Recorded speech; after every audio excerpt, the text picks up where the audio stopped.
50,000 লোকৰ গৃহ প্ৰৱেশ অনুষ্ঠান আৰম্ভ কৰিছিলোঁ। মই যদি আপোনালোকক অলপ বুজাব খোজো, বহুতৰ যেতিয়া নিজৰ ঘৰৰ নামটো নাহে তেতিয়া মানুহজনৰ খং উঠে যে মোৰ ঘৰটো মই কিয় নাপালো। আমি এটা কথা সকলোৱে বুজি পাব লাগিব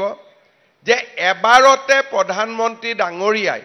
সকলোকে যদি ঘৰ দিও দিয়ে, আমাৰ বজাৰত সিমেন্টৰ নাটনি হ'ব, ইটাৰ নাটনি হ'ব, শিলৰ নাটনি হ'ব, আৰু এক বেগ সিমেন্টত যদি 300 টকা, আৰু একেলগে যদি ভাৰতবৰ্ষৰ 5 কোটি মানুহক প্ৰধানমন্ত্ৰী ডাঙৰীয়াই প্ৰথম কিস্তি দি দিয়ে, সকলোৱে যেতিয়া সিমেন্ট ইটাৰ দোকানলৈকে যাব, তেতিয়ালে যি ইটাৰ দাম যদি 3000 টকা, ইটা বেপাৰীয়ে 6000 টকা বিচাৰিব, সিমেন্ট 500 টকা বিচাৰিব, কাৰণ বস্তুৰ যেতিয়া নাটনি হয় তেতিয়া মূল্য বৃদ্ধি হয়। সেইবাবে আমি পৰিকল্পনা কৰি যে এই বছৰ 5 লাখ মানুহক ঘৰ দিম, অহা বছৰ 5 লাখ মানুহক ঘৰ দিম, পিছৰ বছৰ 5 লাখ মানুহক ঘৰ দিম, যাতে ইটা ভাটাৰ মালিকে ক'ব নোৱাৰে যে মোৰটো ইটাই নাই। যাতে যেতিয়া আমাৰ গাঁৱত আপোনালোকে চাব 10 জন মানুহে যেতিয়া একেলগে ঘৰ বনাব খোজে, শ্ৰমিকৰো মূল্য বৃদ্ধি পায়, ইটাৰ দামো বাঢ়ে, শিলৰ দামো বাঢ়ে, সিমেন্টৰ দামো বাঢ়ে, ৰং লোৱা মিস্ত্ৰীৰ দামো বাঢ়ে। কিন্তু যদি নিয়মিতভাৱে আমি এটা সামঞ্জস্য ৰাখি যদি ঘৰ দি থাকো, তেতিয়া বস্তুৰ দাম নাবাঢ়ে আৰু প্ৰধানমন্ত্ৰী ডাঙৰীয়াই দিয়া টকাখিনি দি আমি ঘৰ নিৰ্মাণ কৰিব পাৰোঁ। যেতিয়া আমাৰ চৰকাৰ আহিলে, প্ৰথম আৰু দ্বিতীয় জিঅ' টেগিং কৰি 2011 চনৰ আৰ্থ সামাজিক সমীক্ষা আৰু 2018 চনৰ জিঅ' টেগিং কৰি আমি 26,11,793 গৰাকী হিতাধিকাৰীক আমি নিৰ্বাচিত কৰিছিলোঁ। তাৰ পিছত প্ৰত্যেক বছৰে আমি 3 লাখ 4 লাখ কৰি মানুহক ঘৰ দি গলো, আৰু প্ৰধানমন্ত্ৰী ডাঙৰীয়াৰ এই 10 বছৰৰ শাসনকালত বৰ্তমানলৈকে অসমত 20,46,553 গৰাকী ব্যক্তিয়ে প্ৰধানমন্ত্ৰী আৱাস যোজনাৰ ঘৰ লাভ কৰিবলৈ সক্ষম হ'ল। তাৰ মানে প্ৰত্যেক বছৰত আমি 2 পৰা 3 লাখকৈ ঘৰ দি যাওঁ। যেতিয়া ঘৰটো নাহে তেতিয়া মানুহে ভাবে যে মোৰ নামটো কাটি দিলে। আমাৰ নামটো কোনেও কাটি নিদিয়ে। আমি এটা নিয়ম কৰোঁ যে প্ৰথমতে শিডিউল ট্ৰাইব মানুহক দিওঁ, শিডিউল কাষ্ট মানুহক দিওঁ, দিব্যাংগজনক দিওঁ, কিন্তু পোৱাটোৱে 26 লাখ গোটেই পাব। যেনেকৈ আজি আমি ইয়াতে গোটেই অসমতে আজি দিনটোত আমি 3,80,000 মানুহক বা পৰিয়ালক 3,88,000 পৰিয়ালক আজি আমি ঘৰ ল'বলৈ মাতিছোঁ। কিন্তু যোৱাবাৰ যেতিয়া আপোনালোকৰ নাম অহা নাছিল, আপোনালোকৰ সবৰে খং উঠিছিল যে মোৰ নামটো কাটি দিলে কোনোবাই। উঠিছিল নে নাই খং? উঠিছিল নে নাই খং? সঁচা কথাটো কওক। কাৰ কাৰ খং উঠিছিল? হাত দাঙক এতিয়া। নামটো নাহোতে অলপ মনটো বেয়া লাগিছিল, হয় নে নহয়? এতিয়া আজি যে আপোনালোকক আমি ঘৰ ল'ব মাতিছোঁ, এই ঘৰ ল'ব মাতোতে 20,46,000 লগত 3,80,000 মানুহৰ নাম যোগ হ'ল।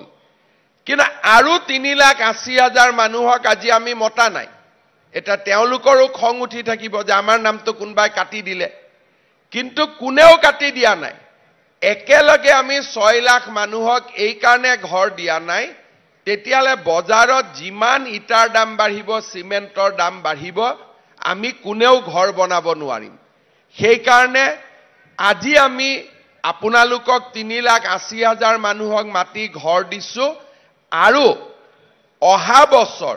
অৰ্থাৎ চৰকাৰৰ বছৰটো 25-26 হিচাপত নহয় 31 মাৰ্চতহে আমাৰ বছৰটো শেষ হয়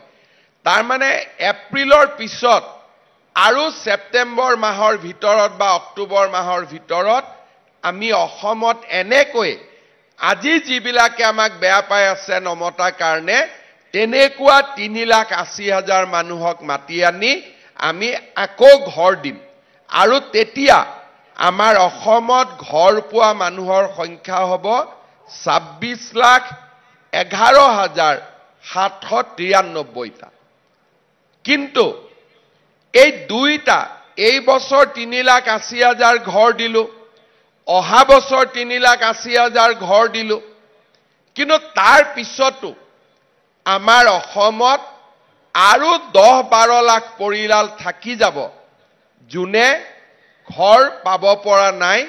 তেওঁলোকে মনত ভাবি আছে যে আমাৰ নামটো দেখোন লিষ্টতো নাই গতিকে আমাকতো তেওঁলোকে চৰকাৰেতো আমাক ঘৰ নিদিব কিন্তু প্ৰধানমন্ত্ৰী ডাঙৰীয়াই মোক কৈছে যে অসমৰ প্ৰতি গৰাকী দুখীয়া পৰিয়ালক তেওঁ একোটাকৈ ঘৰ দিবই আৰু এইটোৱে হৈছে তেওঁৰ প্ৰতিশ্ৰুতি এতিয়া আজি আপোনালোকে ঘৰ পালে অলপ পিছতে গধূলিৰ ভিতৰত 2 লাখ মানুহৰ একাউণ্টত প্ৰথম কিস্তিৰ 37,000 টকা 37,000 কিমান 500 37,500 টকা জমা হ'ব আৰু 1,80,000 বেংকে একেদিনাই কৰিব দিগদাৰি পাইছে অহা কালি বা পৰহিৰ ভিতৰত আপোনালোকৰ বাকিখিনিৰো টকাটো জমা হ'ব আৰু তাৰ পিছত আপোনালোকক আজি আমি যেনেকে লিখি দিছো প্ৰথম কিস্তি দ্বিতীয় কিস্তি তৃতীয় কিস্তি কেনেকে পাব তাৰ বিষয়েও আপোনালোকক আমি অৱগত কৰিছো যে এই ধৰণে আপোনালোকে কামবোৰ কৰি গৈ থাকিলে আপোনালোকে ঘৰ সম্পূৰ্ণ নোহোৱাকৈ আপোনালোকে এই ধৰণে আমাৰ পৰা টকা পাই থাকিব এতিয়া মই আহিব খুজিছো যে এই 26 লাখৰ ভিতৰত যাৰ নাম নাই তেওঁলোকে কেতিয়াও ঘৰ নাপাব নেকি এতিয়া মই আপোনালোকক এটাই কথা ক'ব খুজিছো যে আমি সকলোকে ঘৰ দিব বিচাৰো কেনেকে ঘৰ দিম যোৱা পৰহি দিনাখনৰ পৰা আমি গাঁৱে গাঁৱে গৈ আৰু এবাৰ জিঅ' টেগিংৰ ব্যৱস্থা কৰিছো এইবাৰ এই জিঅ' টেগিংৰ ব্যৱস্থাটো আমি অলপ বেলেগ কৰি কৰিছো যাতে কোনেও জিঅ' টেগিংৰ নামত আপোনালোকৰ পৰা 10,000 15,000 টকা ল'ব নোৱাৰে কোনেও যাতে ঘৰৰ নামত টকা পইচা ল'ব নোৱাৰে এতিয়া মই আমাৰ একা ডাঙৰীয়াক মই জনাম টকা লোৱাৰ কথা কওঁতে সবে হাত চাপৰি মাৰি দিয়ে তাৰ মানে কোনবাই ঘৰৰ নামত টকা বিচাৰে হয় নে নহয় বিচাৰে নে নাই এইটোৱে হৈছে আটাইতকৈ ডাঙৰ কথা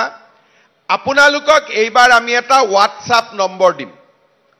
আৰু যোন বেটাই আপোনালোকৰ পৰা টকা বিচাৰিব তাৰে নাম WhatsAppত আপোনালোকে পঠাই দিব হ'বনে আৰু বাকি তাক কি কৰিব লাগে তাৰ ব্যৱস্থাটো মই কৰিম হ'ব গতিকে আপোনালোকে প্ৰথম কিস্তিটো তাক টকা নিদিব দ্বিতীয় কিস্তিটো টকা নিদিব তৃতীয় কিস্তিটো টকা নিদিব দিব নেকি আকৌ টকা কাকো টকা নিদিব হ'ব নে দিয়াৰ মন আছে নেকি কেইগৰাকীমান মনে মনে আছে দিয়ে যদি মুকেই দিয়ক আৰু যদি দিব মন আছে দিবৰ মন আছে না নাই যদি দিবৰ মন নাই তেতিয়ালে কাকো নিদিব আৰু কোনবাই পইচা খুজিলে WhatsApp নম্বৰটোত আপোনালোকে কমপ্লেইন পঠাই দিব যে মোৰ পৰা অমুকে টকা খুজিছে আমি তাৰ ওপৰত ব্যৱস্থা লম এতিয়া মই ক'ব খুজিছো কি যে যোৱা পৰহি দিনাখনৰ পৰা আমি অসমত গাঁৱে ভূঞে নতুনকৈ জিঅ' টেগিংৰ ব্যৱস্থা কৰিছো এই 26 লাখেটো ঘৰ পাবই আজি যোনে পালে তেওঁলোকে পালে সেপ্টেম্বৰ মাহৰ আগতে আমি আৰু 3,80,000 মানুহক ঘৰ দিম যাতে 26,11,793টা ঘৰ সম্পূৰ্ণ হৈ যায় কিন্তু আৰু 10-12 লাখ মানুহে আমাৰ মতে ঘৰ পাব লাগে কেনেকৈ পাব তেওঁলোকে এইবাৰ আমি নিয়ম কৰিছো কি যে আমাৰ বিভাগৰ কৰ্মচাৰীসকল গাঁৱলৈকে নাযায় গাঁৱত কোন যাব আমাৰ জীৱিকা সখী বাইদেউসকলক এইবাৰ আমি ট্ৰেইনিং কৰি দিছো যে আপোনালোকে কাখৰ গাঁওখনত নিজৰ গাঁওখনত নহয় কাখৰ গাঁওখনত গৈ ঘৰ নোহোৱা মানুহৰ ফৰ্ম ফিলআপ কৰক আৰু ঘৰটোৰ ফটো তুলক এই কামত জীৱিকা সখী বাইদেউসকলৰ লগতে গাঁৱৰ যদি কোনোবা আৰু লোকে কয় যে ময়ো সহায় কৰি দিম দুখীয়া মানুহখিনি দেখুৱাত আমাৰ বিধায়কসকলেও যদি কয় যে মোৰো মানুহ এজন লগত দি দিম কোনো আপত্তি নাই কাৰণ প্ৰত্যেকজন দুখীয়া মানুহৰ ফটো উঠক আমাৰ কি আপত্তি মোদী ডাঙৰীয়াই পইচা দিব আমাৰ লওঁতে কি আপত্তি আছে আমাৰ লওঁতেতো কোনো আপত্তি নাই খালি যোগ্যজনে পাব লাগে অযোগ্যজনে পাব নালাগে প্ৰথমতে জীৱিকা সখী বাইদেৱে আপোনালোকৰ গাঁৱলৈকে গৈ ফটো উঠাব আৰু ফৰ্ম ফিলআপ কৰিব তাৰ পিছত এখন আমি গাঁও সভা পাতিম গাঁও সভাখনত গাঁৱৰ মানুহে বহি সিদ্ধান্ত ল'ব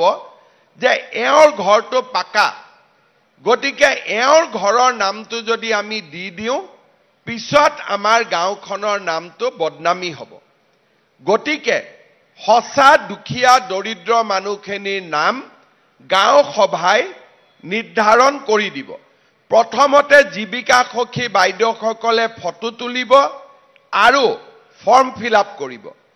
তাৰ পিছত এইখিনি গাঁও সভালৈকে যাব গাঁও সভাত যদি কোনোবা দুখীয়া মানুহৰ নাম কাটি দিয়ে আমি ব্লক পৰ্যায়ত এখন কমিটি গঠন কৰি দিম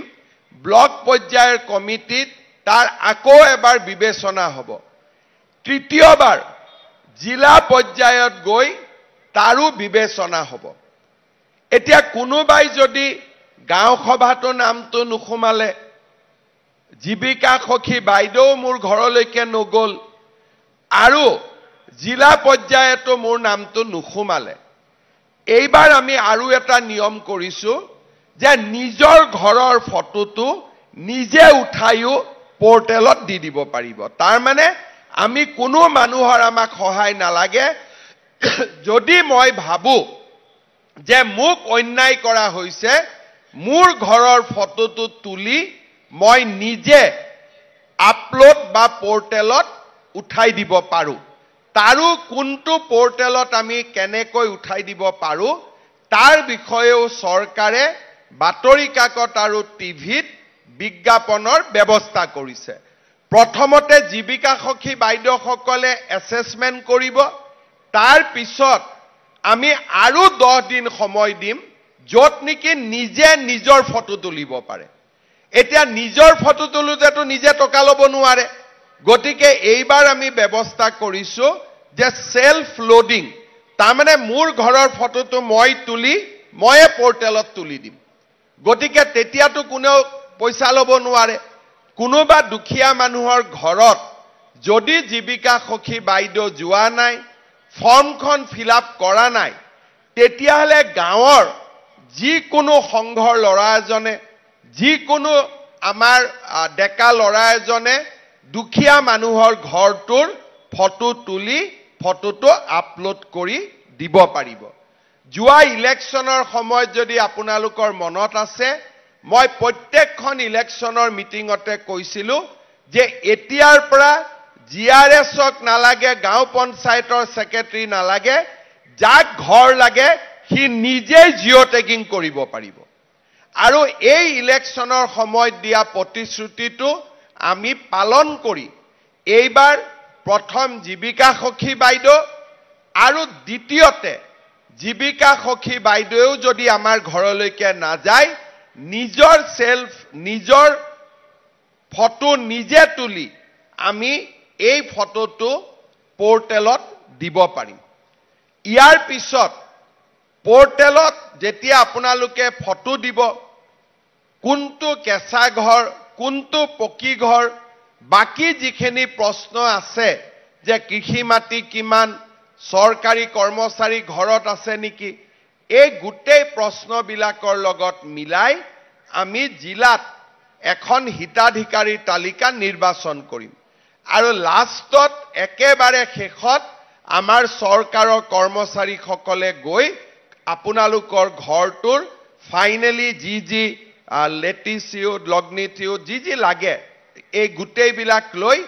সিলেক্টেড তালিকাখনৰ ওপৰতে তেওঁলোকে গৈ ফটোটো আকৌ এবাৰ আপলোড কৰিব কাৰণ নিজে ফটো তুলুতে জীৱিকা সখী বাইদেৱে ফটো তুলুতে ভুলো হ'ব পাৰে কিন্তু যেতিয়া চৰকাৰী কৰ্মচাৰীয়ে গৈ ফটো তুলিব তাত আৰু টকা পইচা দিবলগীয়া একো নাথাকিব কাৰণ সেইখনে হ'ল সিলেক্ট লিষ্ট অৰ্থাৎ ফাইনেল লিষ্টখনৰ ওপৰতহে তেওঁলোকে গৈ ফটো তুলিব গাঁও সভা তাৰ আগতেই হৈ যাব ব্লক তাৰ আগতেই হৈ যাব জিলা তাৰ আগতেই হৈ যাব আপোনালোকে গমেই পাব যে মোৰ নামটো সিলেকশন হৈ গল তাৰ পিছত আনুষ্ঠানিকতাখিনিহে আমাৰ চৰকাৰী কৰ্মচাৰীসকলে কৰিব আমাৰ অসমত প্ৰধানমন্ত্ৰী আৱাস যোজনাৰ ঘৰ বিতৰণৰ ক্ষেত্ৰত যিমান দুৰ্নীতিৰ অভিযোগ আছিল এই গোটেইবিলাক নোহোৱা কৰি এইবাৰ আমি এনে সুন্দৰ ব্যৱস্থাৰে নতুনকৈ আমি নোপোৱা মানুহখিনিৰো ঘৰ আমি বিতৰণ কৰাৰ বাবে বা ঘৰৰ তালিকা আমি সিলেক্ট কৰাৰ বাবে সিদ্ধান্ত গ্ৰহণ কৰিছো অৰ্থাৎ মই তিনটা কথা আপোনালোকক কৈছো আজি যিসকলে সভাত আহিছে তেওঁলোকে প্ৰথম কিস্তিৰ ধন আজি কালি পৰহিৰ ভিতৰত তেওঁলোকে বেংকৰ একাউণ্টত পাব দ্বিতীয় যাৰ নাম লিষ্টত আছে কোনবাই কৈছে মোৰ নামটো কাটি দিলে কাৰো নাম কোনেও কাটি দিয়া নাই অহা বছৰ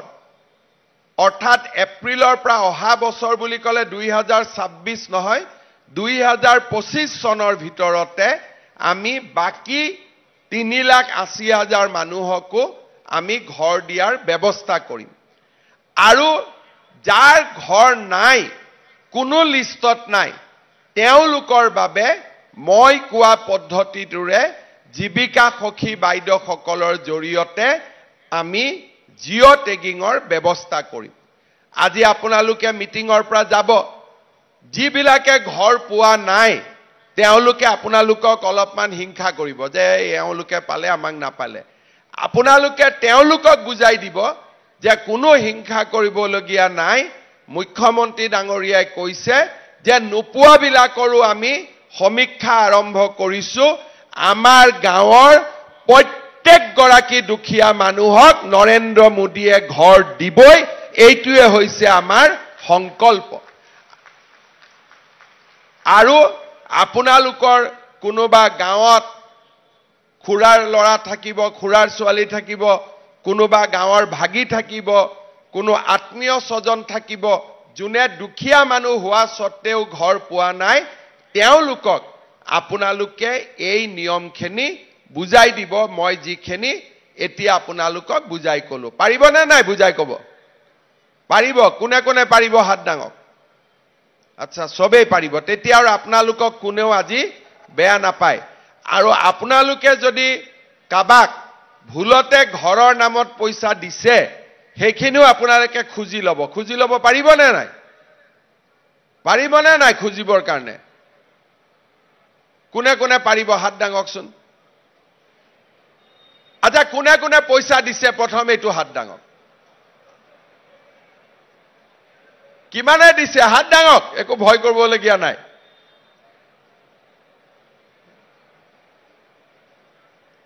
ঠিক আছে যি কেইগৰাকীয়ে হাত দাঙিছে তেওঁলোকেও যাক পইচা দিছে খুজি ল'ব আৰু যোনে হাত দাঙা নাই তেওঁলোকেও যাক আজি আপোনালোকে যদি কাবাক পইচা দিছে আপোনালোকে পইচা ঘূৰাই ল'ব কাৰণ এই টকা আমাক মোদীয়ে দিছে এই টকা কোনেও আমাক দালালে দিয়া নাই দালালক আমি টকা নিদিও আমি মাত্ৰ নৰেন্দ্ৰ মোদী ডাঙৰীয়াক ঘৰ দিয়াৰ কাৰণে আশীৰ্বাদ কৰিম হ'ব কৰিম নে নহয় আশীৰ্বাদ আৰু আশীৰ্বাদটো মুখেদি নকৰে আশীৰ্বাদটো পদুম চিনত ভোট দি কৰে হেতু বুজি পায় নে নাপায় আশীৰ্বাদটো মুখেদি কৰিলে নহব ইলেকশনত ভাল আশীৰ্বাদ কৰিব লাগিব তেতিয়াহে মোদী ডাঙৰীয়াৰ গাত লাগিব আশীৰ্বাদটো নহলে বাহিৰৰ পৰা আশীৰ্বাদ দি থাকিলেতো গাত না লাগিব যেতিয়া মোদী ডাঙৰীয়াক আমি সকলোৱে মিলি বাৰে বাৰে জিকাই থাকিম তেতিয়াহে আমাৰ আশীৰ্বাদটো গাত লাগিব আজি আৰু এটা মই আঁচনিৰ কথা ক'ব খুজিছো আপোনালোকে জানে যে আমাৰ তিনিটা আঁচনি আজিৰ দিনত কাম আমাৰ চলি আছে এটা হৈছে গাঁৱে ভূঞে এতিয়া আমি অৰুণোদয় প্ৰপত্ৰ বিতৰণ কৰি আছো যিসকলে আগতে 26 লাখ মানুহে অৰুণোদয় পাইছিলে